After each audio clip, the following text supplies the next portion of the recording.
स्वागत है आपका केटीवी स्टोरी चैनल पर। यहाँ आपको नई नई और दिलचस्प कहानियाँ मिलेंगी। अगर आप पहली बार इस चैनल पर आए हैं तो चैनल को सब्सक्राइब कर लीजिए और वीडियो अच्छी लगे तो कमेंट और लाइक करना बिल्कुल मत भूलिए। आज की कहानी बहुत पुरानी है, जब मानिकपुर राज्य के राजा समर सेन का इकलौता बेटा था जिसका नाम था रतन सेन।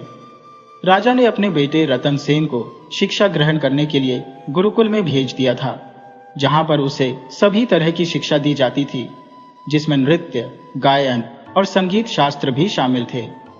परंतु राजकुमार की सबसे ज्यादा दिलचस्पी संगीत में थी और वह बचपन से ही संगीत कला का अभ्यास करने लगा। जब तक वह जवान हुआ, वह संगीत की कला में बहुत ही माहिर हो चुका था। जवान होने के बाद भी वह अक्सर अपने गुरु के आश्रम में आया करता था। राजकुमार का संगीत सुनकर उसके गुरु बहुत ही खुश हो जाते थे। जब राजकुमार गाना गाता तो उसका गाना सुनकर मनुष्यों के साथ साथ आसपास के सभी पशु पक्षी भी मंत्रमुग्ध हो जाते थे। परंतु इसके साथ साथ एक समस्या यह थी कि राजकुमार को संगीत के अलावा किसी और विषय में दिलचस्पी ही नहीं थी। गुरुजी की कुटिया में जाने का एक कारण यह भी था कि वह अपने गुरुजी की बेटी संगीता से प्रेम करता था। दोनों ही एक दूसरे को बहुत ही पसंद करते थे। परंतु राजा समर सेन के लिए राजकुमार का संगीत में इतना ज्यादा दिलचस्पी लेना एक चिंता का विषय बना हुआ था। इसीलिए एक दिन राजा ने अपने सैनिकों को आदेश दिया, सैनिकों, जाओ और ऋषि संगीतज्ञों को मेरे सामने पेश करो। वहीं पर मौजूद मंत्री यह सब देख रहा था और वह राजा से बोला, महाराज, क्या बात है? आज आप कुछ परेशान लग रहे हैं। राजा ने कहा, हाँ महामंत्री जी, बात ही चिंता की है। दरअसल मैं अपने राज्य के लिए चिंतित हूं। मेरे बाद इस राज्य का क्या होगा? मंत्री ने कहा, परंतु महाराज, युवराज के होते हुए यह कोई चिंता की बात नहीं हुई। राजा ने कहा, लेकिन मंत्री जी, आप तो जानते ही हैं कि राजकुमार रतन सेन का संगीत में इतना ज्यादा रुझान और राजपाट के कामों में दिलचस्पी न लेना यह बहुत ही चिंता की बात है। तलवार तक पकड़नी नहीं आती उसे, और आप आजकल के हालात तो जानते ही हैं। पड़ोस के राज्यों ने अपनी सैनिक शक्ति कितनी ज्यादा बढ़ा ली है। ऐसी परिस्थिति में क्या राजकुमार संगीत के बल पर अपना राज चला पाएगा? अब मैंने फैसला कर लिया है कि राजकुमार को अब युद्ध कला सीखनी होगी और संगीत कला को छोड़ना होगा। मंत्री बोला, महाराज, इतनी ज्यादा कठोरता ठीक नहीं है, क्योंकि वह आपका इकलौता पुत्र है। राजा ने कहा, यही तो चिंता की बात है मंत्री जी, कि वह हमारा इकलौता पुत्र है। आपको तो पता ही है कि हमने उसे पाने के लिए कितनी मुश्किलें सही हैं। मंत्री बोला, अच्छी तरह से जानता हूं महाराज। राजकुमार को पाने के लिए आपने कितने तीर्थों की यात्रा की, कितने पूजा अनुष्ठान करवाए, गरीबों को खाना खिलाया और कई दान पुण्य किए। इतनी मन्नतों के बाद आपको पुत्र मिला और उस पर आपको महारानी जी की मृत्यु का दुख झेलना पड़ा। महाराज, मेरी राय तो यह है कि सबसे पहले हमें राजकुमार को ऋषि संगीतज्ञ के आश्रम में जाने पर रोक लगा देनी चाहिए। इसके अलावा राजकुमार में हथियारों के प्रति दिलचस्पी पैदा करने के लिए उन्हें शिकार पर भेजे, उन्हें युद्ध कला का प्रशिक्षण दिया जाए और फिर अगर जरूरत पड़े तो उन्हें युद्ध में भी शामिल किया जाए। राजा ने कहा, मंत्री जी, मैं आपकी बात से पूरी तरह से सहमत हूं। इसी दौरान सैनिक ऋषि संगीतज्ञ को बुलाकर राजा के सामने ले आए। ऋषि ने पूछा, राजन, मुझे इस तरह से दरबार में क्यों बुलाया गया है? राजा ने कहा, ऋषिवर, आप तो जानते ही हैं कि रतन मेरा इकलौता बेटा है और इस राज्य का होने वाला उत्तराधिकारी भी है, और इस आयु में आकर भी उसकी रुचि राजपाट के कामों में ना होकर संगीत कला में है। यही मेरी चिंता का कारण है। ऋषि बोले, परंतु राजन, इसमें मैं क्या कर सकता हूं? यह तो उस पर माता सरस्वती की कृपा है। राजा ने कहा, परंतु ऋषिवर, उसके मन में राजपाट के प्रति रुचि पैदा करके आप मेरी समस्या का समाधान कर सकते हैं।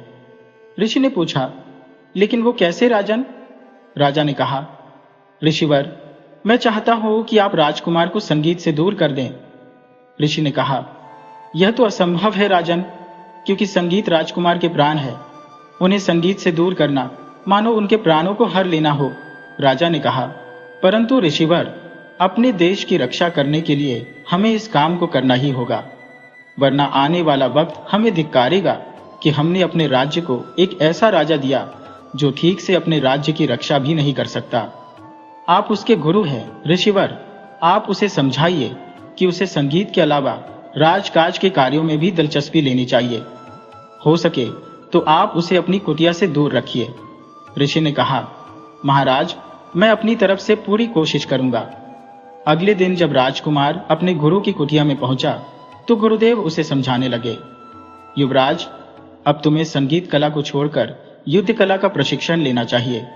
यह सुनकर राजकुमार कहने लगा, नहीं गुरुदेव, आप ऐसा मत कहिए। मैं भला संगीत कैसे छोड़ सकता हूं? संगीत में तो मेरी जान बसती है। गुरुदेव, अगर आप मेरी जान ही मुझसे छीन लेंगे तो मैं जिंदा कैसे रहूंगा? ऋषि बोले, युवराज, आपको अपने राज्य के प्रति कर्तव्य से जो बात भी विमुख करें उसे त्याग देना चाहिए, चाहे वह संगीत ही क्यों ना हो। तुम संगीत की लगन में यह भूल गए कि तुम एक राजकुमार हो और इस राज्य के होने वाले राजा भी हो। राजकुमार रत्नसेन वहां से चला गया और फिर वह अपने गुरु की बेटी संगीता के पास पहुंचा तो वह भी राजकुमार को समझाते हुए कहने लगी, पिताजी बिल्कुल ठीक कहते हैं, तुम्हें संगीत कला को छोड़कर अब युद्ध कला और राजपाट को चलाने की कला सीखनी चाहिए। राजकुमार बोला, मगर संगीता, बिना बात के किसी का खून बहाना मुझे अच्छा नहीं लगता। संगीता ने कहा, राजकुमार, शस्त्र केवल किसी का खून बहाने के लिए ही नहीं बल्कि अपने देश की रक्षा करने के लिए भी उठाने होते हैं। रतन, अब तुम यहां पर तभी आना जब तुम युद्ध कला में पूरे माहिर हो जाओगे। तुम्हें मुझे यह वचन देना होगा। राजकुमार बोला, संगीता, क्या तुम भी यही चाहती हो कि मैं तुमसे दूर रहूं? संगीता ने कहा, नहीं रतन, मैं तो तुम्हें देखे बिना जिंदा भी नहीं रह सकती, लेकिन क्या तुम यह चाहती हो कि आने वाला समय मुझे यह दोष दे कि मैंने माणिकपुर का उत्तराधिकारी छीन लिया? राजकुमार ने कहा, ठीक है संगीता, तो फिर अब मैं तुमसे तभी मिलूंगा जब मैं युद्ध कला में माहिर हो जाऊंगा और अपने राज्य की बागडोर संभालने के लायक हो जाऊंगा। संगीता ने कहा, रतन, मैं उस दिन का इंतजार करूंगी। और इसके बाद राजकुमार रतनसेन युद्ध कला सीखने में लग गया। कई महीनों की मेहनत के बाद रतनसेन अब शस्त्र चलाने में माहिर हो चुका था। इसी दौरान एक दिन सेनापति ने राजा को यह सूचना दी, महाराज, पड़ोसी राज्य के सैनिक हमारी उत्तर दिशा की सीमा की तरफ बढ़ रहे हैं। उनकी तरफ से हमला होने का खतरा है। राजा ने कहा, क्या? तो सेनापति, आप भी जवाबी हमले की तैयारी कीजिए और हां, राजकुमार भी इस युद्ध में हमारे साथ चलेगा। सेनापति ने कहा, लेकिन महाराज, राजकुमार अभी इतने काबिल नहीं हुए कि उन्हें युद्ध में ले जाया जा सके। राजा ने कहा, सेनापति, युद्ध रोज रोज नहीं होते। मेरी राय में तो यह राज्य का इम्तिहान लेने का समय है। आप युद्ध की तैयारी कीजिए। इसके बाद सेनापति राजकुमार को लेकर युद्ध क्षेत्र में पहुंच गया। दोनों सेनाएं एक दूसरे से भिड़ने लगी। संगीता को जब राजकुमार के युद्ध क्षेत्र में जाने का समाचार मिला तो वह माता सरस्वती से प्रार्थना करने लगी, हे मां, इस युद्ध में राजकुमार की रक्षा करना। इधर राजकुमार दुश्मन की सेना से जूझ रहा था, परंतु अंदर ही अंदर वह युद्ध करने के लिए तैयार नहीं था। उसके मन में यह विचार आ रहे थे, उफ, ये लोग कैसे एक दूसरे को गाजर मूली की तरह काट रहे हैं। दूसरी तरफ आश्रम में बैठी हुई संगीता ने माता सरस्वती की आराधना करने के लिए अपनी वीणा के तार छेड़ दिए। ऋषि का आश्रम युद्ध क्षेत्र से ज्यादा दूर नहीं था, इसीलिए जब संगीता ने अपनी वीणा के तार छेड़े तो वीणा का मधुर संगीत युद्ध भूमि तक भी पहुंच रहा था। एक तो राजकुमार का मन वैसे भी युद्ध क्षेत्र में नहीं लग रहा था, ऊपर से वीणा की इस मधुर ध्वनि ने उसका ध्यान अपनी ओर खींच लिया और युवराज ने युद्ध से अलग होकर अपना घोड़ा वीणा की आ रही आवाज की तरफ मोड़ दिया। यह देखकर सेनापति ने कहा, अरे, ये युवराज कहां चल दिए? युद्ध क्षेत्र में मौजूद राजा ने कहा, मुझे मालूम है कि राजकुमार कहां जा रहा है। सेनापति, तुम युद्ध क्षेत्र को संभालो, मैं अभी राजकुमार को लेकर आता हूं। और राजा ने अपना घोड़ा राजकुमार के पीछे लगा दिया। दूसरी तरफ संगीता, जो कि माता सरस्वती की आराधना करने के लिए वीणा बजा रही थी, उसका ध्यान घोड़े की टाप से भंग हुआ तो उसने सोचा, अरे, कहीं यह राजकुमार रतनसेन तो नहीं? यह सोचकर संगीता द्वार की तरफ गई और उसने दरवाजा अंदर से बंद कर दिया। राजकुमार, जो कि आश्रम के बाहर पहुंच चुका था, उसने बंद दरवाजे पर संगीता को आवाज दी और कहने लगा, संगीता, तुमने दरवाजा क्यों बंद कर दिया और तुमने वीणा बजाना क्यों बंद कर दिया? तुम्हारी वीणा सुनने के लिए ही तो मैं युद्ध भूमि से आया हूं। राजकुमार की बात सुनकर संगीता को गुस्सा आ गया और वह कहने लगी, राजकुमार, आप युद्ध भूमि में वापस चले जाइए, वरना आप मेरा मरा हुआ मुंह देखेंगे। राजकुमार ने कहा, लेकिन संगीता, तुम ऐसा मत करो। इसी दौरान वहां पर गुरुदेव भी आ गए। राजकुमार ने अपने गुरु को प्रणाम करते हुए कहा, प्रणाम गुरुदेव। ऋषि को भी इस बात का क्रोध था और वह गुस्से में आकर कहने लगे, मत कहो मुझे गुरुदेव, तुमने मेरा सिर शर्म से झुका दिया। संगीत का भला ऐसा भी क्या दीवानापन जो आपको आपके बाकी सभी कर्तव्यों से दूर कर दे? चले जाओ यहां से। उसी समय राजा सेन भी वहां पर आ गया और बोला, राजकुमार, इस तरह कायर मत बनो, युद्ध का क्षेत्र ही वीरों की कर्मभूमि है। और फिर राजकुमार अपने पिता के साथ वापस चल दिया। राजा मन ही मन यह सोचने लगा कि जब तक यह दोनों बाप बेटी यहां पर है, राजकुमार का मन किसी काम में लग ही नहीं सकता। इन दोनों का कोई ना कोई इंतजाम तो करना ही पड़ेगा। महाराज और राजकुमार के जाने के बाद वहां पर 2 घुड़सवार आए और फिर उन्होंने कुटिया में आग लगा दी। आग लगाने के बाद दोनों घुड़सवार जंगल में गायब हो गए। कुछ देर के बाद सब कुछ शांत हो गया। अगले दिन एक सैनिक ने राजा को यह खबर दी, महाराज, दुश्मन सेना ने ऋषि संगीतज्ञ की कुटिया को आग लगा दी और सब कुछ तबाह कर दिया। तभी राजकुमार बोला, गुरुदेव और संगीता तो ठीक है ना? सैनिक ने कहा, उनका तो कुछ भी पता नहीं चला युवराज। संगीता के कुछ गहने और शत्रु सेना के हथियार मिले हैं, बाकी सब कुछ जलकर राख हो गया है। युवराज दुखी होते हुए कहने लगा, नहीं नहीं, ये नहीं हो सकता। और संगीता करता हुआ वह महल से निकला और जंगल की तरफ दौड़ गया, जबकि उसके पिता उसे आवाजें देकर रोकते ही रह गए। जब राजकुमार घटनास्थल पर पहुंचा तो वहां का दृश्य देखकर उसके होश उड़ गए। भयंकर गर्जना करते हुए राजकुमार चीखने लगा, हथियारों, मैं तुम्हें जिंदा नहीं छोड़ूंगा। ये कहते हुए वह बेहोश होकर जमीन पर गिर गया। तभी राजकुमार के पीछे पीछे और लोग भी वहां पर पहुंच गए। सेनापति ने राजा से कहा, महाराज, लगता है राजकुमार ये हादसा सह नहीं पाए और बेहोश हो गए हैं। बेहोश राजकुमार को उठाकर महल ले जाया गया। राजवैद्य को बुलाया गया और राजवैद्य के इलाज के बाद जब राजकुमार को होश आया तो राजा अपने पुत्र से कहने लगा, कैसे हो बेटा? तुम हिम्मत से काम लो, होनी को भला कौन टाल सकता है? तुम अपने आप को संभालो। राजकुमार अपने पिता को कुछ कहने की कोशिश करने लगा, परंतु उसके गले से आवाज ही नहीं निकल रही थी। काफी कोशिश करने के बावजूद भी वह अपनी भावनाओं को अपने पिता से नहीं कह पा रहा था। असल में राजकुमार अपनी आवाज खो चुका था। तब महाराज ने वैद्य से पूछा, वैद्य जी, राजकुमार की आवाज को क्या हुआ? यह कुछ बोलता क्यों नहीं? वैद्य कहने लगा, महाराज, युवराज उस हादसे को सह नहीं पाए और अपनी आवाज खो बैठे। ये सुनकर राजा को एक धक्का सा लगा और वह बोला, हे भगवान, ये क्या अनर्थ हो गया? उसी वक्त एक सैनिक वहां पर आया और बोला, महाराज, हमारे एक दूसरे पड़ोसी प्रीतम राज्य ने हम पर आक्रमण कर दिया है और यह आक्रमण दक्षिण दिशा की ओर हमारी सीमा पर किया गया है। परेशान होते हुए राजा बोला, अरे, ये मुसीबत भी अभी आनी थी। एक तरफ से उत्तर दिशा का हमला अभी संभला नहीं कि दक्षिण से भी हमला हो गया। अपने 2 दुश्मनों से हम कैसे निपटेंगे? इसके बाद राजा ने दक्षिण में होने वाले हमले का सामना किया और जबकि सेनापति उत्तर दिशा से होने वाले हमले का सामना कर रहा था।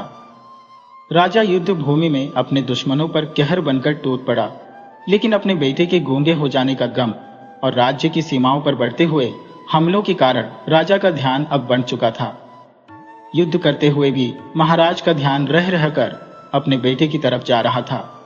ऐसे ही एक पल में एक भाला हवा में तैरता हुआ आया और राजा की पीठ में जा घुसा। यह देखते हुए वहां पर मौजूद महामंत्री ने राजा को उठाया और जख्मी राजा को अपने साथ लेकर वह युद्ध से दूर एक सुरक्षित स्थान पर जा पहुंचा। उसने जख्मी राजा को जमीन पर लिटा दिया। तब राजा ने कहा, महामंत्री जी, इससे पहले कि मेरी जान निकल जाए, मैं एक राज आपको बताना चाहता हूं। महामंत्री ने कहा, कहिए महाराज। राजा ने कहा, राजकुमार की आवाज चले जाने की वजह मैं हूं। मेरे ही कारण मेरे बेटे की आज यह हालत हुई है। मैंने ही ऋषि संगीतज्ञ की कुटिया में आग लगवाई थी। मंत्री ने पूछा, लेकिन क्यों महाराज, आपने ऐसा क्यों किया? राजा ने कहा, मंत्री जी, कल जब युवराज युद्ध भूमि को छोड़कर वीणा की आवाज सुनते हुए जब ऋषि के आश्रम में जा पहुंचा था, तो इस बात से मेरे मन में बहुत ही क्रोध उत्पन्न हो गया था। मैंने सोचा कि यह दोनों पिता और पुत्री मेरे बेटे की इस हालत के जिम्मेदार है, और मैंने गुस्से में आकर उनकी कुटिया में आग लगवा दी, और मैंने उन दोनों को चंदन वन के घने जंगलों में रहने के लिए मजबूर कर दिया। मंत्री बोला, महाराज, इसका मतलब वे दोनों जिंदा है और चंदन वन में है। राजा ने कहा, हाँ मंत्री जी, लेकिन आप मुझे वचन दीजिए कि यह राज अभी आप अपने दिल में ही रखेंगे और सही समय आने पर राजकुमार को बताएंगे, क्योंकि इस समय यही हमारे राज्य के हित में है। मंत्री जी, मुझे वचन दीजिए। मंत्री ने कहा, ठीक है महाराज, मैं आपको वचन देता हूं कि मैं इस बात को रहस्य ही रखूंगा और सही समय आने पर मैं राजकुमार को इसके बारे में बताऊंगा। इसके बाद राजा के प्राण निकल गए। सारा राज्य इस शोक में डूब गया। राजा की चिता को राजकुमार ने अग्नि दी। अभी महाराज की चिता ठंडी भी नहीं हुई थी कि तभी एक सैनिक एक और समाचार लेकर आ गया। वह मंत्री से कहने लगा, महामंत्री जी, दुश्मन देश की सेना ने एक बार फिर से आक्रमण कर दिया है। मंत्री घबरा गया और कहने लगा, इस समय अब क्या होगा? हमारी सेनाओं का नेतृत्व अब कौन करेगा? वहीं पर खड़ा हुआ राजकुमार, जिसके मुंह से अब शब्द नहीं निकलते थे, लेकिन उसने जोरदार चीख मारी। उसकी यह चीख इस बात का संकेत थी कि वह दुश्मनों के साथ भिड़ने को तैयार है। उसके पिता की मौत ने उसके अंदर बहुत ज्यादा क्रोध भर दिया था। राजकुमार अपनी सेना को लेकर रणक्षेत्र की ओर बढ़ गया। उसने रणक्षेत्र में जाते ही भयंकर मारकाट मचा दी। यह देखते हुए राजकुमार की सेना में भी अब उत्साह भर आया था। राजकुमार के युद्ध कौशल और उसके सैनिकों का यह उत्साह देखकर दुश्मन देश की सेना वहां से भाग निकली, और उधर दूसरी तरफ से हमला कर रहे राजा ने जब पहले राजा की हार देखी तो उसने भी अपनी सेनाएं वापस बुला ली। इस तरह से मानिकपुर में अब पूरी तरह से शांति हो चुकी थी। राज्य की प्रजा में खुशी की लहर दौड़ गई। सभी लोग यह कह रहे थे कि यह सब राजकुमार के कारण ही हुआ है। ये सब उनकी वीरता का ही नतीजा है। जब राजकुमार रणक्षेत्र में अपनी जीत हासिल करने के बाद अपने नगर वापस आया तो राज्य की सारी प्रजा ढोल नगाड़ों से उसका स्वागत करने लगी। मगर युवराज अंदर ही अंदर कुछ और ही सोच रहा था। ढोल नगाड़ों की आवाज सुनकर वह सोचने लगा कि जिस संगीत के कारण मेरा सब कुछ लुट गया, उसे मैं अपने राज्य में अब बजने नहीं दूंगा। इसके बाद पूरे राज्य में एक घोषणा की गई, सुनो सुनो नगरवासियों, हमारे नए राजा के इस लिखित आदेश के अनुसार हमारे राज्य में किसी भी तरह के संगीत और नृत्य के कार्यक्रम पर प्रतिबंध लगाया जाता है। राजा का आदेश है कि हमारे राज्य का कोई भी आदमी इस आदेश का उल्लंघन न करे। अब राजकुमार रत्नसेन ने अपने राज्य का राजपाट संभाल लिया था और वह इसके लिए अब अपने आदेश लिखित में देता था। उसे अपने मंत्रियों और अपने बाकी साथियों के साथ जो भी बात करनी होती वह एक कागज में लिखकर उन्हें दे देता। परंतु इस सारी घटना के बाद राजकुमार के स्वभाव में अब काफी परिवर्तन आ चुका था। उसके दिमाग में हमेशा एक ही शब्द गूंजता रहता, बदला बदला, अपने पिता की मौत का बदला। और फिर राजकुमार ने एक लिखित आदेश अपने मंत्री को दिया। वह आदेश पढ़ने के बाद मंत्री ने दरबार में कहा, हमारे दरबार के सभी दरबारियों को राजा का यह आदेश है कि जब हमारा कठिन समय चल रहा था तो पड़ोस के राज्यों ने हम पर हमला किया, जिसमें हमारे महाराज की मृत्यु हो गई, और अब समय आ गया है जब हम अपने महाराज की मृत्यु का बदला उनसे लेंगे। सेनापति ने कहा, राजकुमार, हम बदला जरूर लेंगे। तब मंत्री ने अगला आदेश दिया, सेनापति जी, आपके लिए आदेश यह है कि आप सेना में नए सैनिकों की भर्ती करें। अगले 2 महीने तक उन्हें प्रशिक्षण दिया जाए और फिर ठीक 2 महीने के बाद हम बदला लेने के लिए आक्रमण करेंगे। सेनापति ने कहा, महाराज की जो आज्ञा, मैं आज से ही अपने काम में लग जाता हूं। इसके बाद बड़ी संख्या में सैनिकों को सेना में भर्ती किया गया और फिर दिन रात उनके प्रशिक्षण का काम शुरू हो गया। ठीक 2 महीने के बाद पड़ोसी राज्य मलुकगढ़ पर हमला कर दिया गया। घमासान युद्ध हुआ और फिर रतन सेन की अगुवाई में मलुकगढ़ को जीत लिया गया। वहां के राजा को बंदी बनाकर कारागार में डाल दिया गया। मलुक से बदला लेने के बाद राजकुमार ने बाकी के दुश्मन राज्यों पर भी हमला कर दिया और फिर उन्हें भी जीतकर अपने राज्य में मिला लिया। परंतु इस दौरान राजकुमार के स्वभाव में बहुत ज्यादा परिवर्तन आ चुका था। अब राजकुमार पहले वाला नरम दिल राजकुमार नहीं, बल्कि एक क्रूर राजकुमार बन चुका था।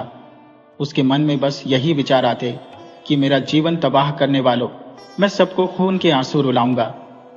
अपने दुश्मनों से बदला लेने के बाद भी रतन सेन चुप नहीं बैठा। उसकी युद्ध की प्यास अब थम नहीं रही थी। उसके अंदर अब एक क्रूर आदमी नजर आने लगा था। एक दिन एक सैनिक राजकुमार के पास आकर बोला, महाराज, खजानगढ़ के राजा ने हमारा वह आदेश मानने से इनकार कर दिया जिसमें यह कहा गया है कि उसके राज्य में संगीत और नृत्य को प्रतिबंधित कर दिया जाएगा। राजकुमार ने लिखित आदेश दिया। उस राजा की इतनी हिम्मत कि वह हमारा आदेश न माने, उस पर आक्रमण की तैयारी करो। असल में जो राजकुमार पहले संगीत और नृत्य का रसिया था, वह अब तलवार और खून का रसिया बन चुका था। क्रूरता तो जैसे उसके जीवन का अंग बन गई थी और संगीत से उसे नफरत हो गई थी। उसकी क्रूरता का तांडव चारों दिशाओं में गूंज रहा था। पड़ोस के सभी राज्यों को उसने आतंकित कर रखा था। दूसरे राज्य के राजा भी डर के मारे अपने अपने राज्यों में संगीत पर रोक लगा चुके थे। यहां तक कि रतन सेन के अपने राज्य में भी अब लोग परेशान होने लगे थे। उसी के राज्य में एक दिन एक आदमी ने दूसरे से कहा, क्या बात है भाई, घर में पोते का जन्म हुआ है तो क्या गीत संगीत नहीं होगा?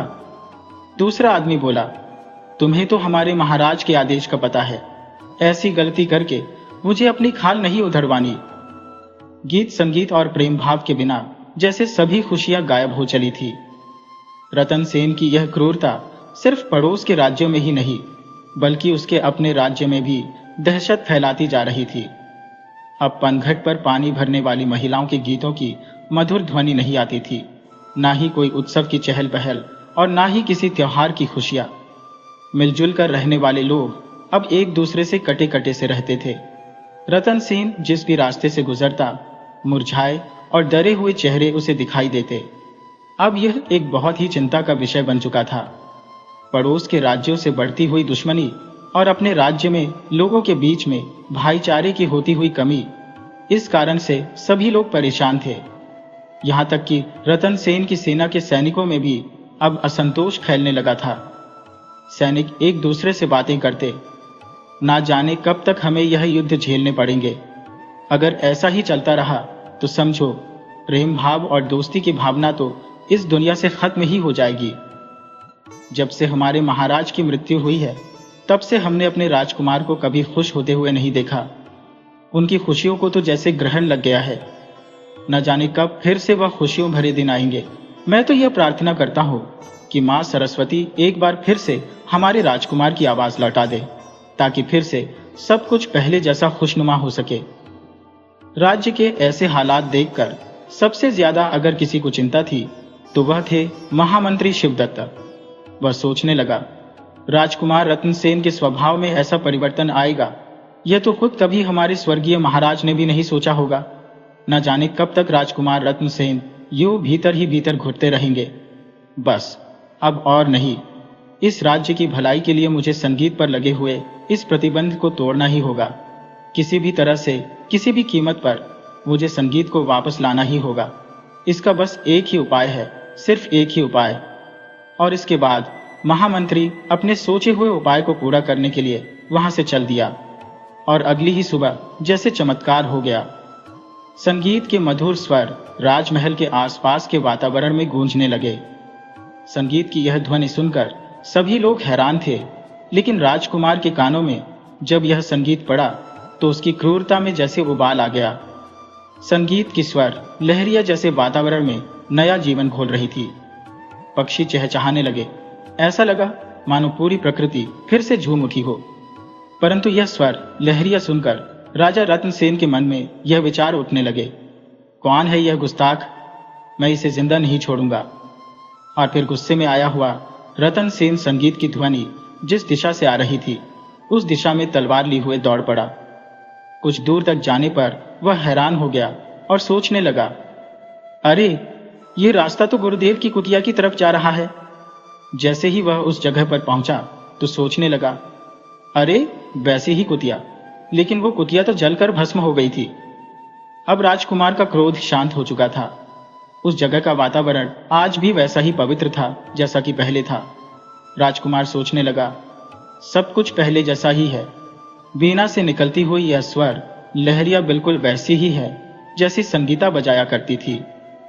ये सब कुछ देखकर उसका हृदय व्याकुल हो गया था। अनजानी आशा लिए हुए वह कुटिया में प्रवेश करता है और सामने संगीता को बैठा हुआ देखकर वो हैरान रह गया। और फिर रतन सेन के मुंह से एक शब्द निकला, संगीता। संगीता बोली, राजकुमार रतन सेन। रतन सेन अपनी भावनाओं को काबू में नहीं रख पाया और उसने आगे बढ़कर संगीता को गले से लगा लिया। संगीता को पा लेने की खुशी से महाराज रतन सेन की आवाज एक बार फिर से वापस लौट आई थी। तभी वहां पर उसके गुरुदेव और महामंत्री भी पहुंच गए और फिर महामंत्री ने राजा रतन सेन को उनके पिता की कही हुई सारी बात बता दी कि उस दिन ऋषि की कुटिया पर आक्रमण किसी और ने नहीं बल्कि उनके पिता ने करवाया था। सारी बात जानने के बाद रतन सेन ने कहा, ओह, तो यह सब कुछ मेरे पिताजी ने किया था। महामंत्री ने कहा, हाँ महाराज, परंतु ये सब कुछ आपके और इस राज्य की भलाई के लिए किया गया था। रतन सेन ने कहा, महामंत्री जी, मेरी समझ में सब कुछ आ गया, परंतु अगर मैं यह बात पहले ही समझ जाता तो फिर इतना कुछ होता ही नहीं। महामंत्री बोला, राजकुमार, आप इसके लिए अपने आप को जिम्मेदार मत ठहराए, क्योंकि यह तो नियति का खेल है। जो होना था वह तो होकर ही रहेगा। इसके बाद राज्य से संगीत और नृत्य पर लगे हुए प्रतिबंध हटा दिए गए। स्वर लहरिया एक बार फिर से गूंज उठी, लेकिन अब एक अंतर था। संगीत कला और राजनीति में अब एक समन्वय था। मानिकपुर एक बड़ा ही शांतिप्रिय और समृद्ध राज्य बन चुका था।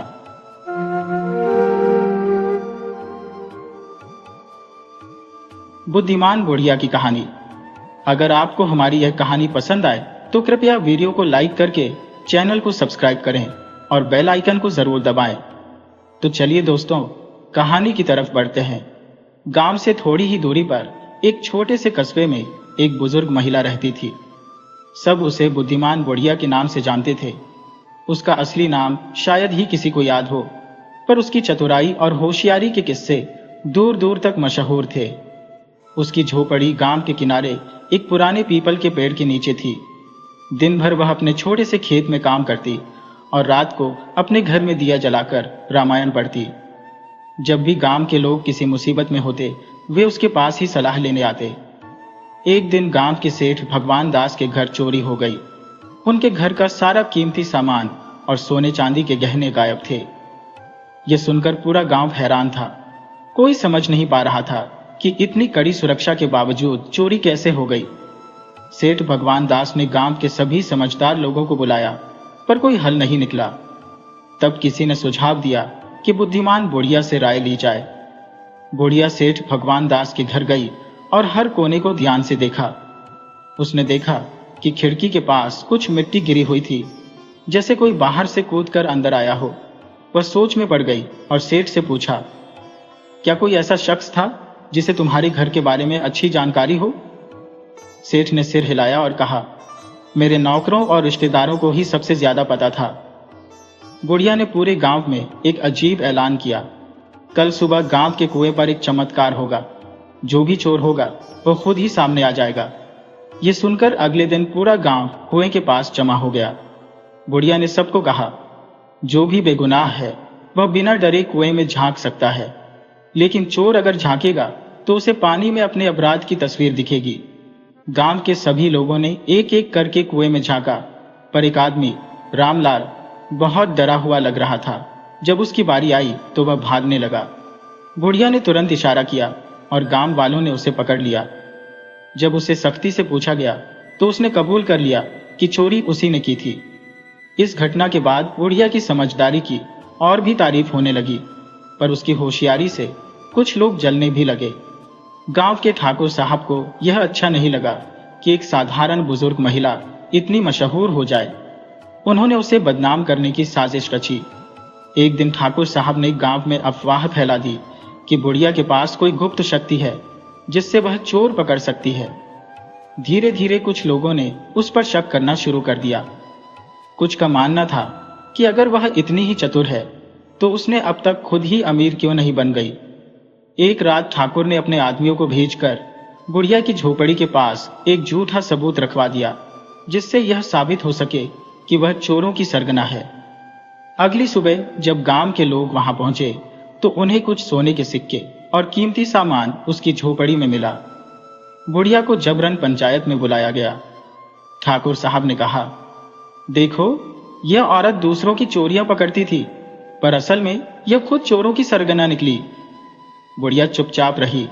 उसने देखा कि ठाकुर के कुछ आदमी आपस में इशारों से बात कर रहे थे। उसने अपना दिमाग लगाया और गांव वालों से कहा, अगर मैं चोर होती तो यह सामान मेरी झोपड़ी में क्यों होता? क्या कोई चोर इतना मूर्ख होगा कि वह चोरी का माल अपने ही घर में रखे? गांव वाले इस बात पर सोच में पड़ गए। तभी एक आदमी ने हिम्मत करके कहा, कल रात मैंने ठाकुर साहब के 2 आदमियों को बुढ़िया की झोपड़ी के पास कुछ रखते देखा था। ये सुनते ही ठाकुर का चेहरा सफेद पड़ गया। जब ठाकुर के आदमियों को पकड़ा गया और उनसे सख्ती से पूछा गया तो उन्होंने सब कुछ उगल दिया। ठाकुर साहब की साजिश का पर्दाफाश हो गया और पंचायत ने उन्हें गांव छोड़ने का आदेश दिया। बुढ़िया की ईमानदारी और होशियारी फिर से साबित हो गई। गांव के लोग उसे और भी ज्यादा इज्जत देने लगे। अब जब भी कोई मुश्किल आती, लोग पहले उसकी राय लेने जाते। समय बीतता गया और बुद्धिमान बुढ़िया की कहानियां पीढ़ी दर पीढ़ी सुनाई जाने लगी। वह एक प्रेरणा बन गई कि सच्चाई और होशियारी से हर मुश्किल को हल किया जा सकता है। कुछ सालों बाद गांव में एक रहस्यमयी शख्स आया। वह गांव वालों से अजीब अजीब सवाल पूछने लगा और बुढ़िया के बारे में जानने की कोशिश करने लगा। लोग घबरा गए और बुढ़िया को इसकी खबर दी। बुढ़िया ने उस शख्स को अपने घर बुलाया और पूछा, तुम कौन हो और यहां क्यों आए हो? शख्स ने मुस्कुराते हुए कहा, मेरा नाम जय सिंह है। मैं एक व्यापारी हूं और सुना है कि आप बहुत होशियार हैं। मैं आपको एक चुनौती देना चाहता हूं। अगर आप इसे हल कर पाई तो मैं आपके गांव को सोने से भर दूंगा। गांव के लोग उत्सुकता से देखने लगे। बुढ़िया ने उसे चुनौती बताने को कहा। जय सिंह ने 3 पहेलियां पूछी जो बहुत मुश्किल थी। बुढ़िया ने अपनी सूझबूझ से उनका जवाब दिया और जय सिंह हैरान रह गया।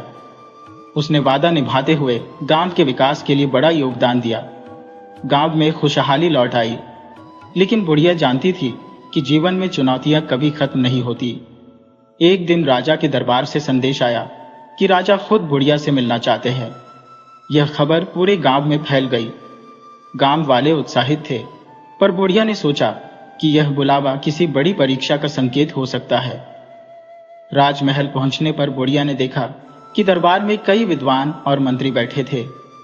राजा ने कहा, बुद्धिमान बुढ़िया, तुम्हारी होशियारी की कहानियां दूर दूर तक फैली हैं।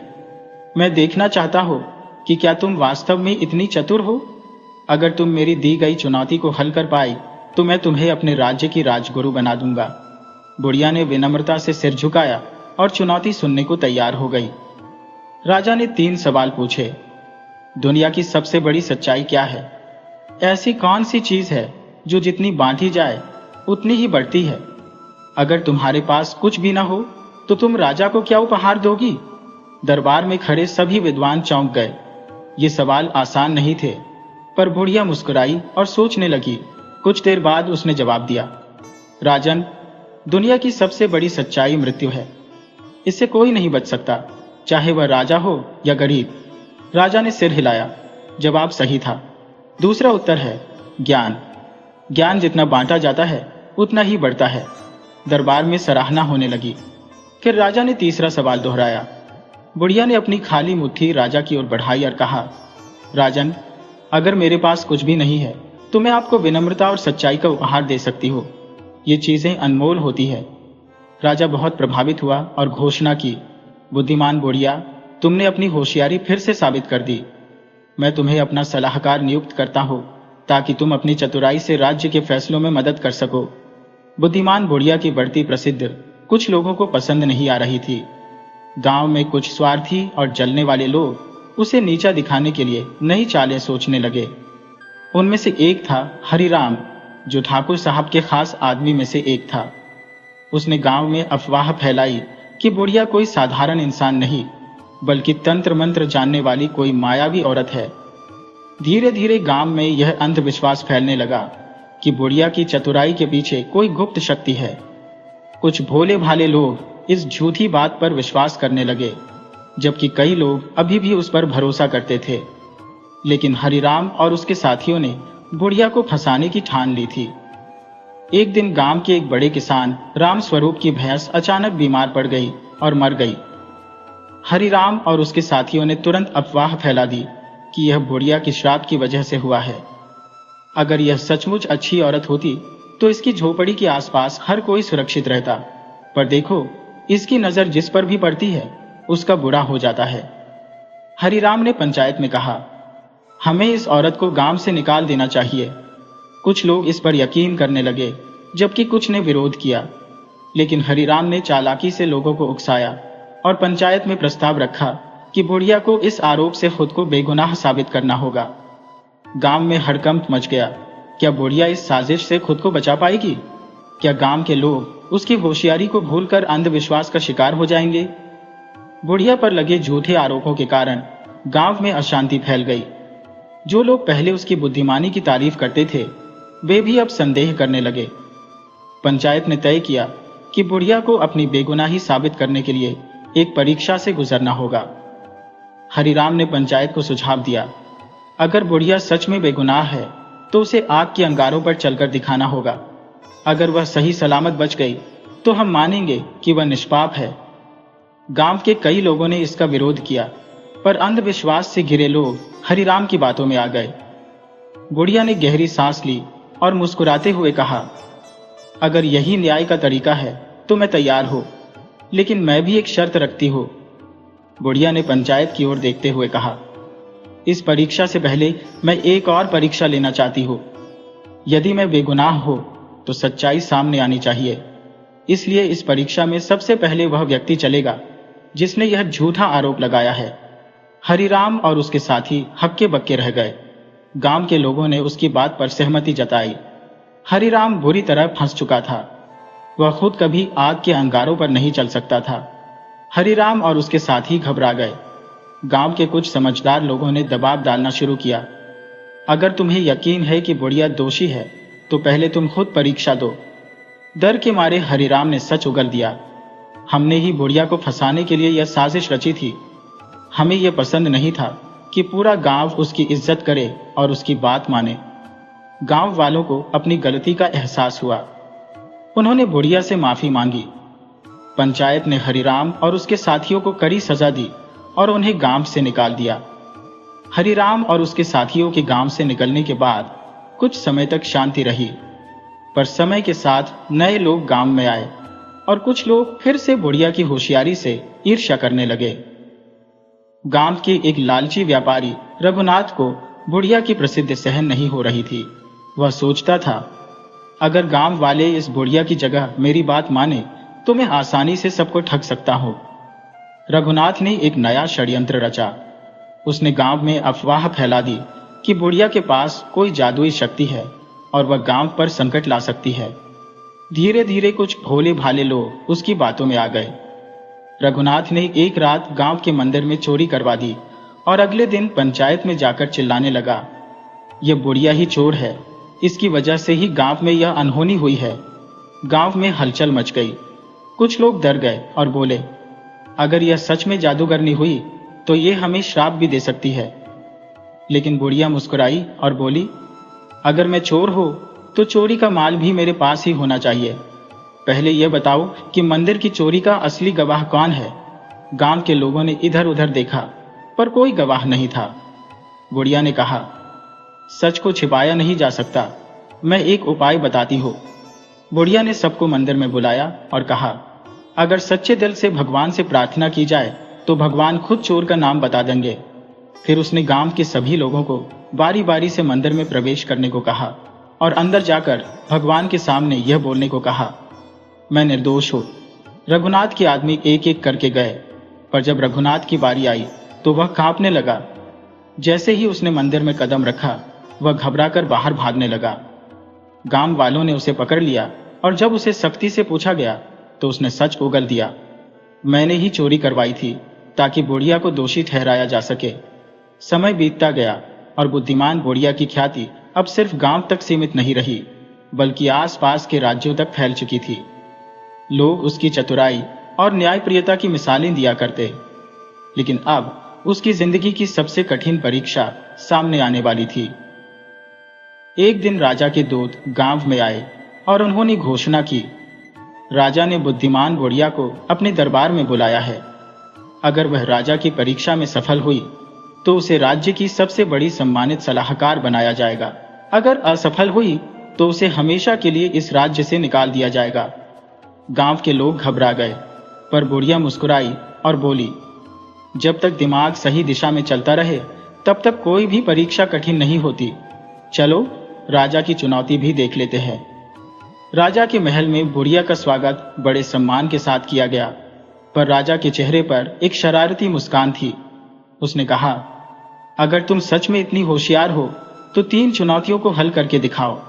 अगर सफल हुई तो राज्य की मुख्य सलाहकार बनोगी, लेकिन अगर असफल हुई तो तुम्हें इस राज्य से निष्कासित कर दिया जाएगा।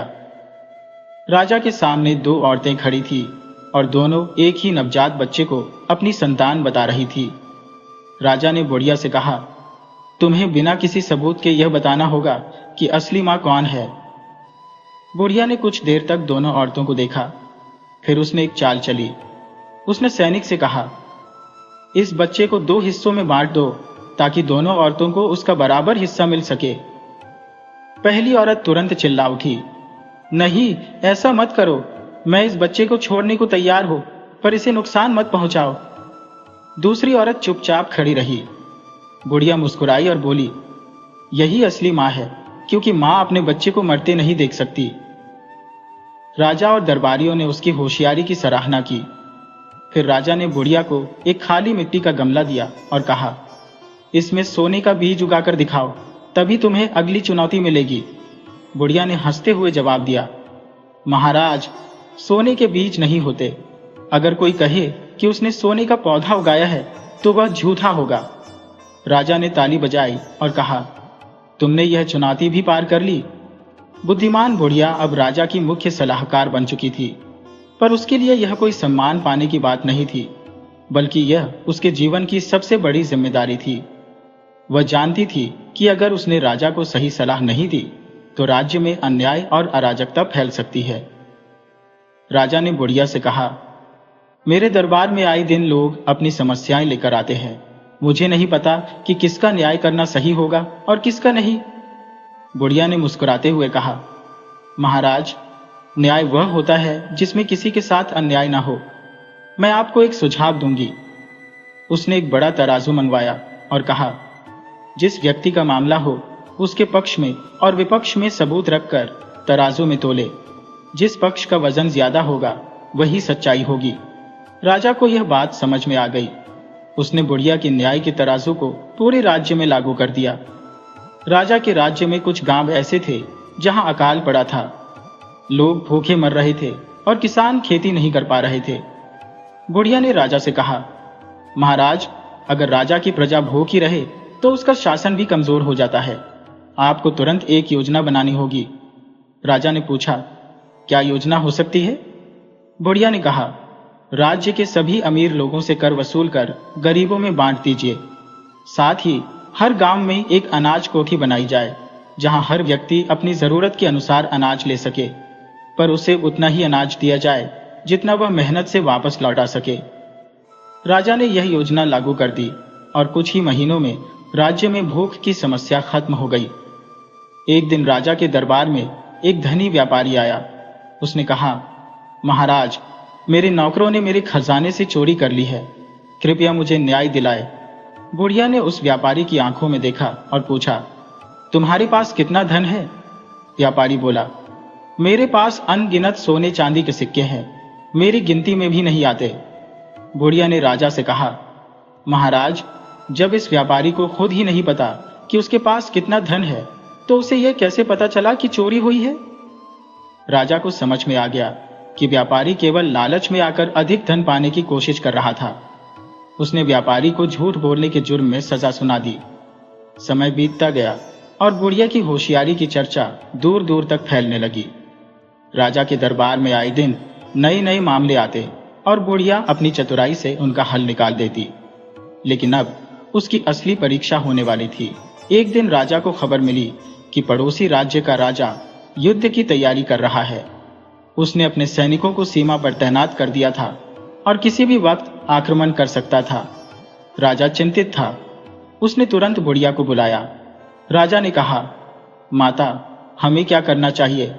यदि युद्ध हुआ तो हमारे कई सैनिक मारे जाएंगे और प्रजा को भारी नुकसान होगा। बुढ़िया ने कुछ देर सोचा और फिर कहा, युद्ध लड़ने से पहले यह समझना जरूरी है कि दुश्मन वास्तव में चाहता क्या है। अगर हम उसके इरादों को पहले ही जान ले तो बिना खून खराबे के समाधान निकाला जा सकता है। राजा ने पूछा, लेकिन हम यह कैसे जानेंगे? बुढ़िया मुस्कुराई और बोली, मैं स्वयं वहां जाऊंगी। राजा को पहले तो यह सुनकर आश्चर्य हुआ, पर वह जानता था कि बुढ़िया की होशियारी पर संदेह करना व्यर्थ है। बुढ़िया एक साधारण ग्रामीण महिला के रूप में पड़ोसी राज्य के बाजार में चली गई। वहां उसने स्थानीय लोगों से बातचीत की और धीरे धीरे सच्चाई सामने आने लगी। पड़ोसी राज्य का राजा दरअसल धन और अनाज की कमी से जूझ रहा था। उसके सैनिक असंतुष्ट थे और जनता में भी अस्थिरता थी। इसलिए वह युद्ध की धमकी देकर राजा से धन ऐंठना चाहता था। बुढ़िया वापस लौटी और राजा को सब बताया। उसने कहा, अगर हम इसे युद्ध में उलझने दें तो यह हमारे लिए भी नुकसानदायक होगा, लेकिन अगर हम इसे होशियारी से हल करें तो बिना रक्त बहाए जीत सकते हैं। राजा ने पूछा, कैसे? बुढ़िया बोली, उन्हें युद्ध के बजाय मदद की जरूरत है। हम उन्हें कुछ अनाज और व्यापारिक मदद की पेशकश करेंगे, पर एक शर्त पर कि वे हमारी संधि को स्वीकार करें और हमारे मित्र बने। राजा को यह सुझाव पसंद आया। उसने पड़ोसी राजा को संदेश भेजा और सहायता की पेशकश की। पड़ोसी राजा को भी समझ में आ गया कि युद्ध से उसे कुछ नहीं मिलेगा। उसने तुरंत संधि स्वीकार कर ली। इस तरह बिना तलवार उठाए ही युद्ध टल गया और दोनों राज्यों के बीच मित्रता हो गई। राजा ने बुढ़िया की चतुराई की एक बार फिर प्रशंसा की, लेकिन क्या यही बुढ़िया की आखिरी परीक्षा थी या फिर कोई और बड़ी चुनौती उसकी प्रतीक्षा कर रही थी? समय बीतता गया और बुढ़िया की चतुराई और न्यायप्रियता की चर्चा पूरे राज्य में ही नहीं बल्कि दूर दूर तक फैल गई। राजा ने उसे अपने दरबार में सम्मानित किया और सलाहकार बना लिया। एक दिन राजा ने बुढ़िया से पूछा, माता, आपने अपने जीवन में इतनी होशियारी से हर कठिनाई का हल निकाला, क्या आप हमें अपनी सबसे महत्वपूर्ण सीख देना चाहेंगी? बुढ़िया मुस्कुराई और कहा, राजन, 3 चीजें कभी न भूलना, सत्य, धैर्य और करुणा। राजा ने उत्सुकता से पूछा, इनका क्या महत्व है? बुढ़िया बोली, सत्य, अगर तुम्हारी नीयत सच्ची है तो संसार की कोई शक्ति तुम्हें हरा नहीं सकती। झूठ और छल से मिली जीत भी एक दिन हार में बदल जाती है। धैर्य, हर समस्या का समाधान समय के साथ आता है। जो व्यक्ति धैर्य रखता है वही सच्चा विजेता होता है। करुणा, अगर तुम्हारे निर्णयों में करुणा होगी तो तुम्हारा राज्य सदैव खुशहाल रहेगा। जो दूसरों के दुख को समझता है वह कभी अकेला नहीं होता। राजा ने बुढ़िया की इन सीखों को अपने जीवन में उतार लिया। उसने एक न्यायप्रिय शासन चलाया जिससे राज्य समृद्ध हुआ और प्रजा सुखी रही। कुछ वर्षों बाद जब बुढ़िया वृद्ध हो गई तो उसने अपना शेष जीवन समाज की सेवा में बिता दिया। लोगों के दिलों में वह केवल एक चतुर बूढ़ी औरत नहीं बल्कि एक ज्ञान की देवी बन गई। जब वह इस दुनिया से विदा हुई तो राजा ने उसकी स्मृति में एक विशाल पुस्तकालय बनवाया जहां लोग आकर ज्ञान प्राप्त कर सकें। वह पुस्तकालय केवल किताबों का घर नहीं था बल्कि बुढ़िया की होशियारी और सीख का प्रतीक था। यह कहानी हमें सिखाती है कि होशियारी ताकत से बड़ी होती है। समस्याओं का समाधान केवल युद्ध से नहीं बल्कि समझदारी से भी किया जा सकता है। सत्य, धैर्य और करुणा ही सच्ची विजय दिलाते हैं। और इस तरह बुढ़िया की कहानी भले ही समाप्त हो गई हो लेकिन उसकी सीखें युगों युगों तक अमर रहेंगी।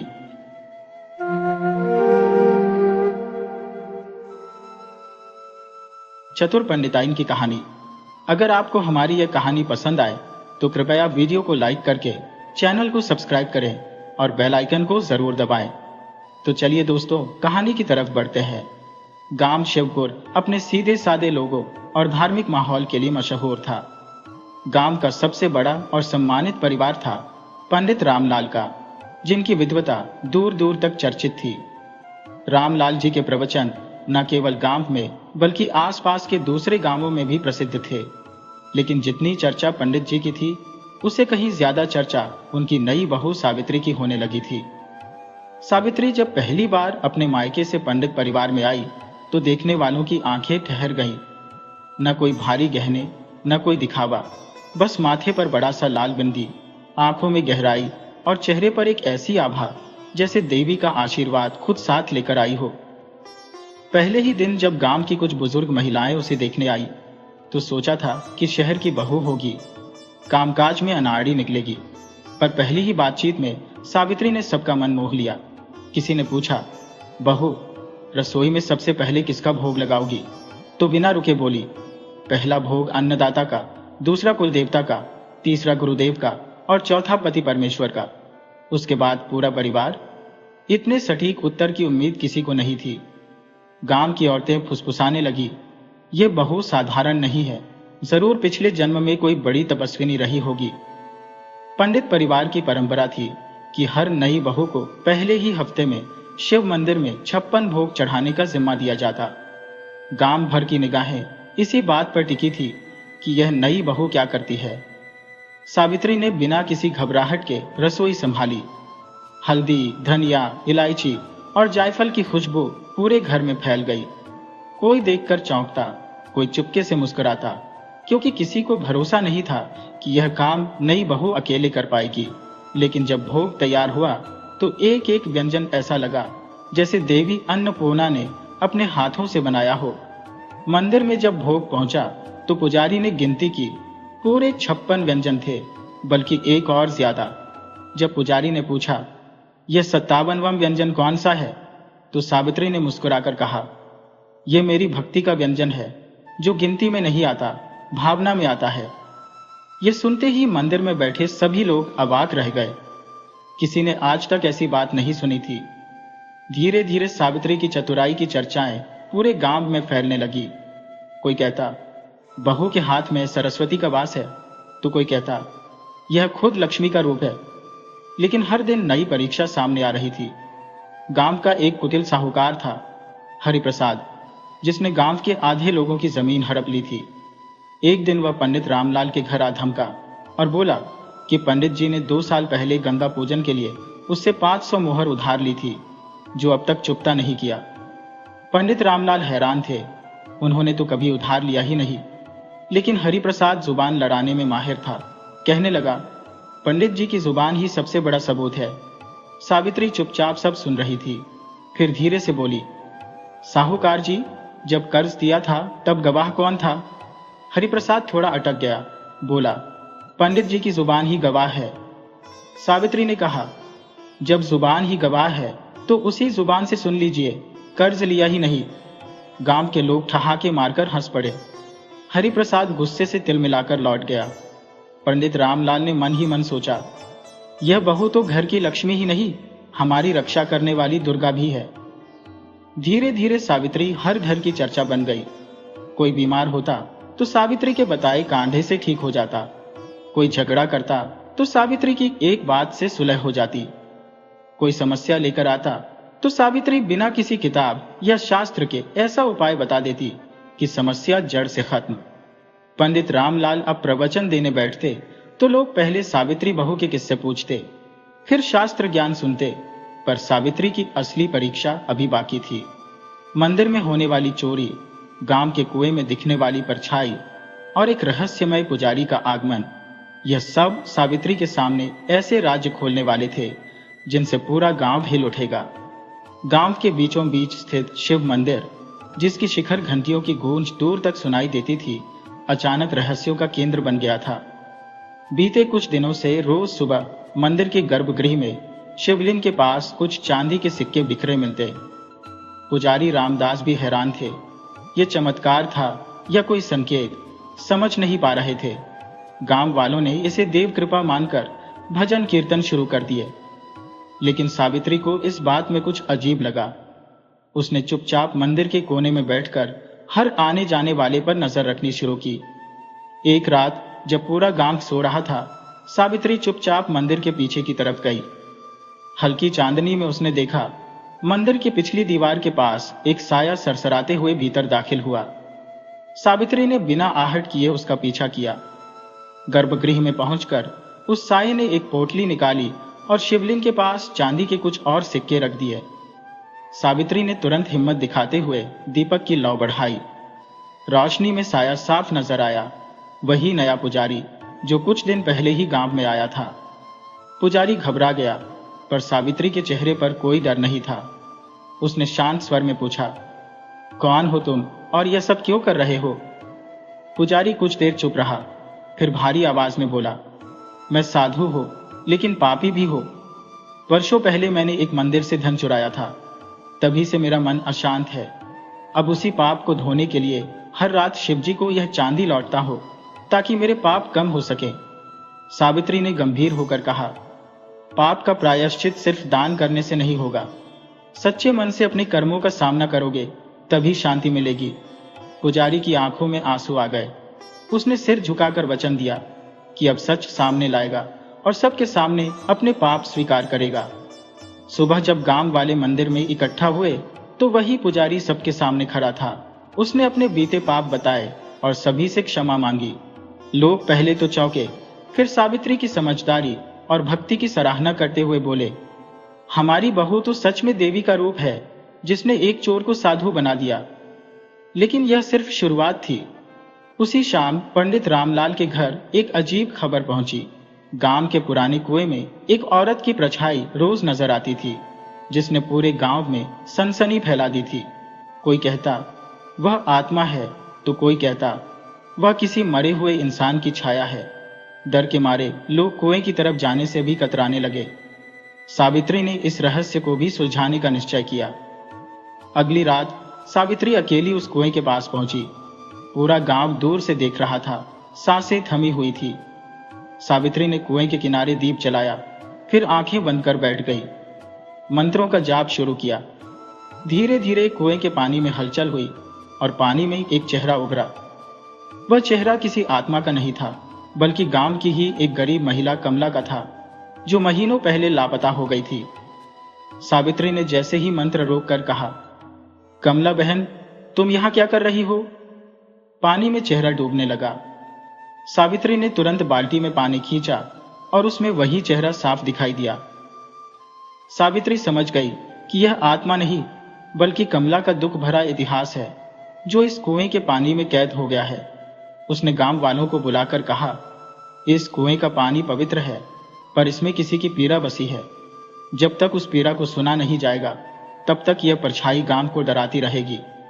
गांव वालों ने सावित्री से उपाय पूछा तो उसने कहा, कल सुबह सब मिलकर इस कुएं पर एक सत्य कथा का पाठ करेंगे, जिसमें गांव की हर स्त्री अपने दुखों को कहेगी, ताकि इस जल में बसा दुख बाहर निकले। अगली सुबह गांव की औरतें जमा हुई। एक एक कर सबने अपने दुख, संघर्ष और जीवन की पीड़ा सुनाई। किसी ने पति की बेरुखी, किसी ने गरीबी, किसी ने अपनी खोई हुई संतान का दर्द बांटा। धीरे धीरे कुएं का पानी बिल्कुल शांत हो गया। कमला की परछाई दोबारा कभी नजर नहीं आई। गांव की औरतों ने सावित्री को देवी स्वरूप मानकर उसकी पूजा शुरू कर दी। पंडित रामलाल ने अपनी पत्नी से कहा, हमने तो सोचा था पढ़ी लिखी बहू घर संभालेगी, पर यह तो पूरी दुनिया का संताप हरने आई है। सावित्री बस मुस्कुरा दी, पर उसकी मुस्कान में भी एक रहस्य छुपा था। क्या यह उसकी चतुराई थी या सच में कोई दिव्य शक्ति उसे राह दिखा रही थी? यह कोई नहीं जानता था।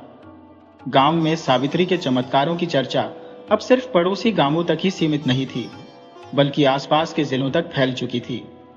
लोग उसे देवी का अवतार मानने लगे थे, मगर सावित्री अपने अंदर किसी ईश्वरीय शक्ति का दावा नहीं करती थी। उसका मानना था कि हर समस्या का हल धैर्य और चतुराई से किया जा सकता है। एक दिन गांव में एक व्यापारी का आगमन हुआ। वह बहुत ही धनवान था, मगर उसके चेहरे पर संतोष का नामो निशान नहीं था। उसकी आंखों में बस एक ही चिंता थी। उसका इकलौता बेटा महीनों से बीमार था। बड़े बड़े वैद्य, झाड़ फूंक करने वाले, यहां तक कि तांत्रिकों को भी बुला चुका था, मगर लड़के की हालत दिन ब दिन बिगड़ती जा रही थी। किसी ने व्यापारी को सावित्री का नाम बताया। व्यापारी तुरंत अपने बेटे को बैलगाड़ी में लेकर सावित्री के दरवाजे आ पहुंचा। सावित्री ने लड़के को देखा। उसकी आंखों के नीचे काले गड्ढे, चेहरा बुझा हुआ और शरीर इतना कमजोर कि हड्डियां तक झलक रही थी। व्यापारी ने रोते हुए कहा, माँ, मेरा बेटा बचा लो। मैंने सुना है तुम्हारे पास देवी शक्ति है। अगर तुम चाहो तो इसे नया जीवन दे सकती हो। सावित्री ने कोई वादा नहीं किया, बस शांत स्वर में पूछा, इस बच्चे को सबसे ज्यादा क्या पसंद है? व्यापारी ने बताया, इसे मिठाई बहुत पसंद है, खासकर गुड़ के लड्डू, मगर बीमारी के बाद से कुछ भी नहीं खा पाता। सावित्री मुस्कुराई और बोली, तो इसका इलाज भी गुड़ के लड्डू से ही होगा, मगर इस लड्डू को बनाने के लिए पूरे गांव की औरतों का सहयोग चाहिए। क्या तुम तैयार हो?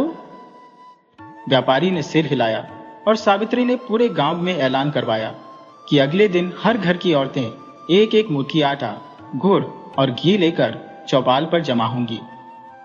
गांव वाले समझ नहीं पाए कि यह कैसी विद्या है, मगर अब तक सावित्री पर जो भरोसा बन चुका था, उसके आगे सवाल उठाने की किसी की हिम्मत नहीं हुई। अगले दिन गांव की औरतें अपनी अपनी पोटली लेकर आईं।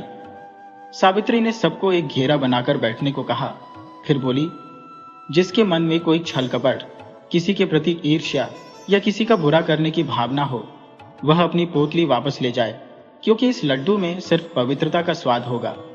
कुछ औरतों ने सिर झुका लिया, कुछ ने पोटली वापस ले ली, मगर ज्यादातर वहीं बैठी रही। अब सावित्री ने सबके सामने मिलकर एक बड़ा लड्डू बनाया।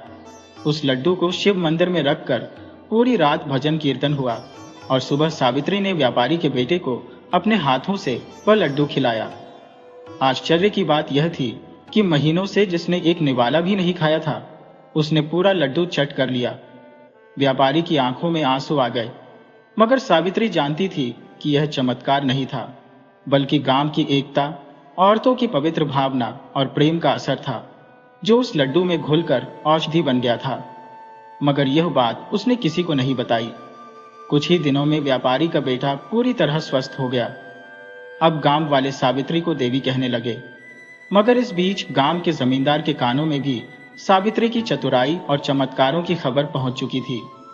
जमींदार, जिसे किसी की समझदारी से डर लगता था, उसने ठान लिया कि किसी भी तरह सावित्री की असली सच्चाई सबके सामने लानी है।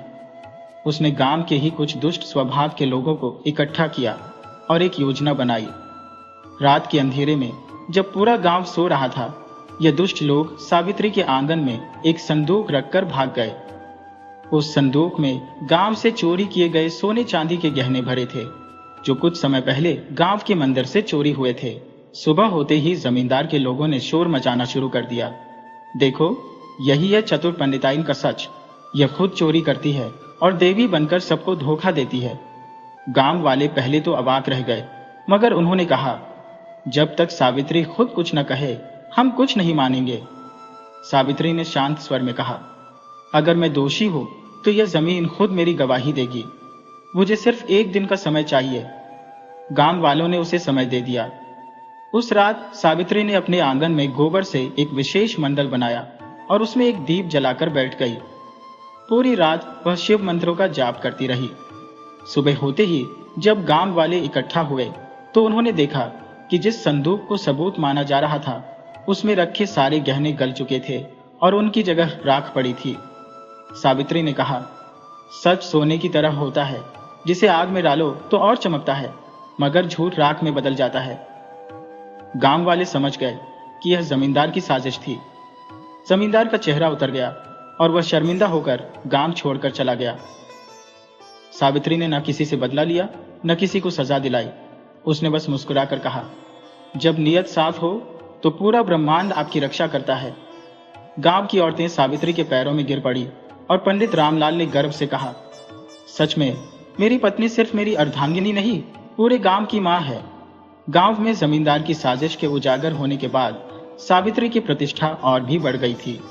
लोग अब उसे केवल पंडिताई नहीं, बल्कि गांव की चतुर्माता कहकर बुलाने लगे थे।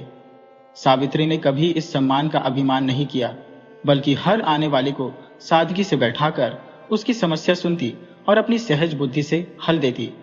धीरे धीरे सावित्री की समझदारी, धैर्य और चतुराई पूरे इलाके की मिसाल बन गई।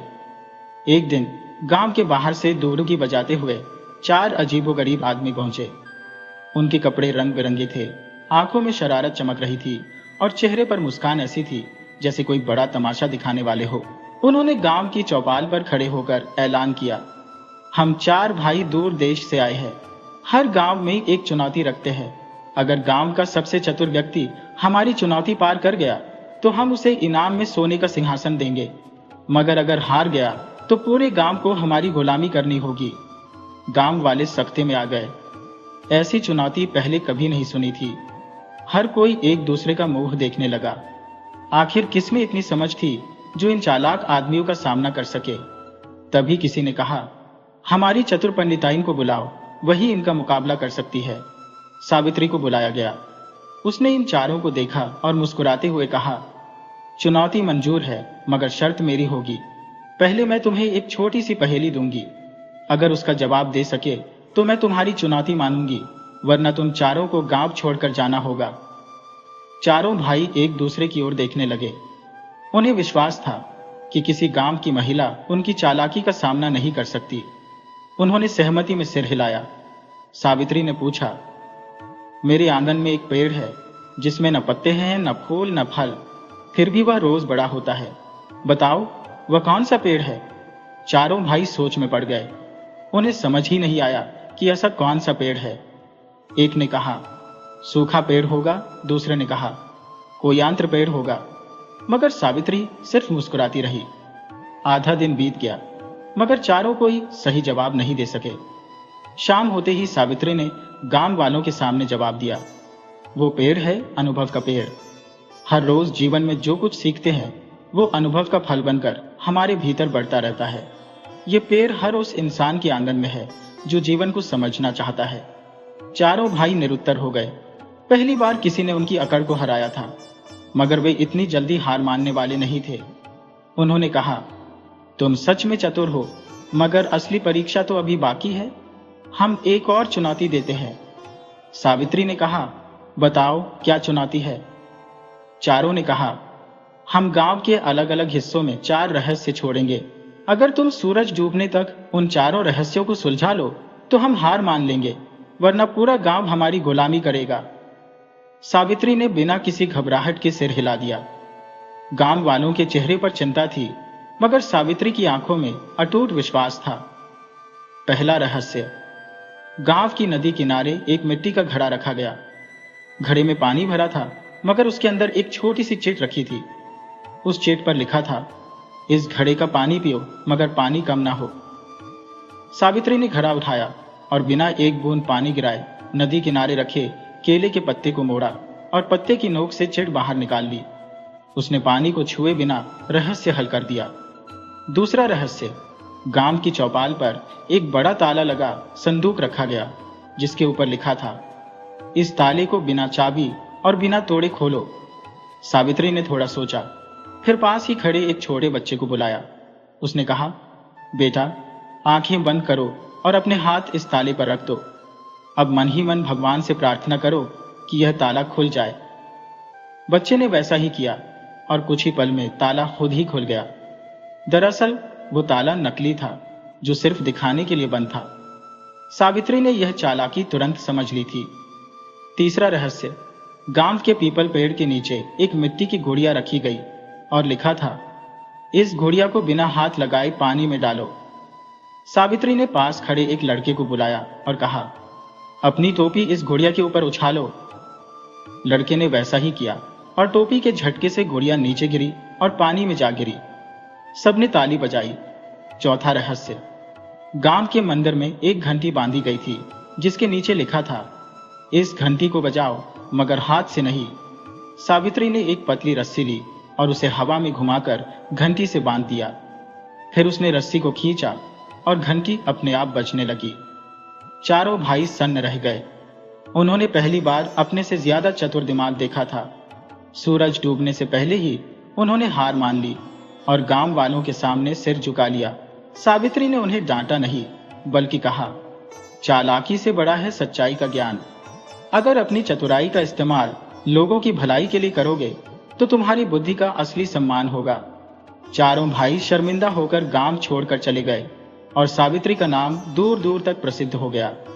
चारों धूर्त भाइयों की हार के बाद सावित्री की ख्याति सिर्फ उनके गांव तक सीमित नहीं रही, बल्कि आसपास के गांवों में भी उसकी चतुराई के किस्से मशहूर हो गए। अब तो दूर दूर से लोग अपनी मुश्किलें लेकर सावित्री के पास आने लगे। कोई कानूनी झगड़े सुलझाने आता तो कोई जमीन जायदाद के बंटवारे का हल पूछता। सावित्री की चतुराई ऐसी थी कि हर मसले का हल इतनी सादगी से निकालती जैसे वो समस्या कभी थी ही नहीं।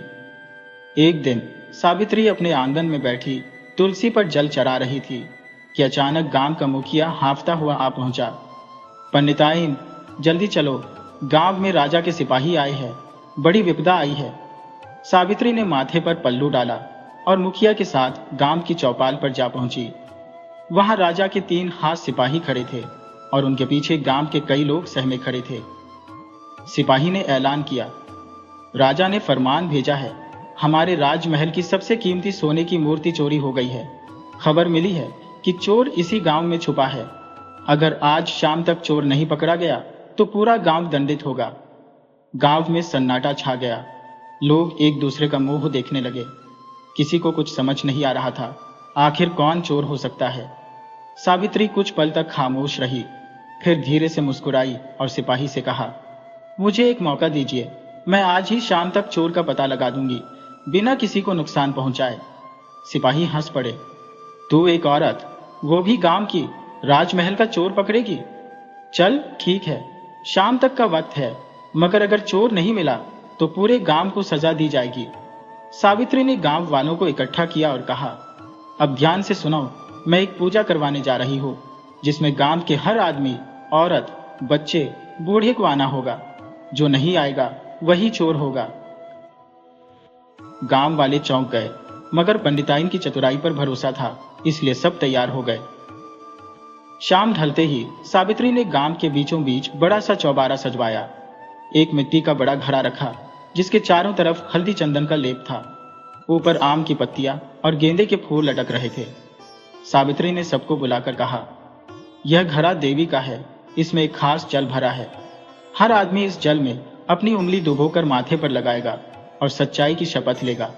कहते हैं जो पवित्र होगा उसका माथा ठंडा रहेगा, मगर जिसने चोरी की होगी उसके माथे पर जल लगते ही जलन होगी। गांव वाले एक एक कर आगे आए और जल माथे पर लगाया। किसी को जलन नहीं हुई। धीरे धीरे सबकी बारी आई। तभी एक आदमी जो गांव के बाहर का नया बसने वाला था, वह पीछे हटने लगा। सावित्री की नजर उस पर पड़ी और उसने मुस्कुराकर कहा, क्या हुआ भाई, डर क्यों रहे हो? आओ, देवी का जल माथे पर लगाओ। उस आदमी के माथे पर पसीना आ गया। उसने बहाना बनाया, मुझे बुखार है, मैं बाद में आऊंगा। सावित्री ने सख्त आवाज में कहा, चोरी का डर बुखार से बड़ा होता है। अगर निर्दोष हो तो जल माथे पर लगाओ। वह आदमी घबरा गया और दौड़कर भागने लगा। सावित्री ने पहले ही 2 लड़कों को इशारा कर दिया था। उन्होंने उसे पकड़ लिया। सावित्री ने सिपाहियों से कहा, यही है राजमहल का चोर, इसकी गठरी में सोने की वही मूर्ति मिलेगी। सिपाहियों ने गठरी खोलकर देखी तो वही चोरी की मूर्ति निकली। गांव वालों ने ताली बजाई। सिपाही भी हैरान रह गए। सावित्री ने बताया, चोर हमेशा अपने डर से पकड़ा जाता है। मेरे जल में कोई चमत्कार नहीं था, मगर जिसने चोरी की थी उसके दिल का डर ही उसकी हार बन गया। सिपाही चोर को पकड़कर ले गए और गांव वालों ने फिर एक बार चतुर पंडिताइन की जय जयकार की। उस रात सावित्री अपने आंगन में बैठी थी जब पंडित जी ने मुस्कुराते हुए कहा, तुम्हारी चतुराई तो अब राजमहल तक पहुंच जाएगी, मगर मुझे एक बात समझाओ, तुम इतनी होशियारी लाती कहां से हो? सावित्री ने हंसते हुए कहा, सीधी बात है पंडित जी, दुनिया में हर समस्या का हल आसपास ही होता है, बस देखने वाली नजर चाहिए। जिसने जिंदगी को सवालों की किताब मान लिया उसके लिए जवाब खुद ब खुद आ जाते हैं। रात गहरी हो रही थी, मगर सावित्री के आंगन में तुलसी के दीपक की लौ वैसे ही टिमटिमाती जैसे उसकी चतुराई की रोशनी पूरे गांव में फैल चुकी थी। कुछ महीने बीत गए। सावित्री की चतुराई के किस्से अब सिर्फ गांव तक सीमित नहीं रहे, बल्कि राजा के दरबार तक पहुंच चुके थे। एक दिन खुद राजमहल से बुलावा आया। राजा ने सावित्री को सम्मानित करने का निर्णय लिया था। राजमहल में जाने से पहले सावित्री ने अपने पुराने फटे पल्लू को बड़े प्यार से माथे से लगाया और कहा, यही मेरी असली पहचान है, यही मेरी ताकत भी। चतुराई कपड़ों से नहीं, सोच से आती है। दरबार में पहुंचते ही राजा ने पूछा, पंडिताइन, तुम्हारी चतुराई का राज क्या है? सावित्री मुस्कुराई और बोली, राजा जी, चतुराई वही है जो बिना किसी को हराए सबका भला कर दे। दूसरों को छोटा साबित करने में नहीं, सबको मिलाकर चलने में असली होशियारी है। राजा प्रभावित हुआ और सावित्री को गांव की धरोहर का सम्मान दिया। जब सावित्री गांव लौटी तो पूरा गांव फूलों की बारिश कर रहा था। बच्चों से लेकर बूढ़ों तक सबके चेहरे पर गर्व था कि उनकी पंडिताइन की चतुराई ने गांव का नाम रोशन कर दिया। उस रात जब सावित्री तुलसी के चौरे पर दीप जलाने बैठी तो पंडित जी ने हंसकर कहा, अब तो तुम्हारी चतुराई की किताब भी लिखी जा सकती है। सावित्री ने मुस्कुराकर कहा, किताबें तो मिट्टी हो जाती हैं पंडित जी, असली चतुराई वह है जो पीढ़ियों के दिल में घर कर जाए। और सच में सावित्री की कहानी गांव की गलियों से निकलकर पीढ़ियों की जुबान पर हमेशा के लिए अमर हो गई।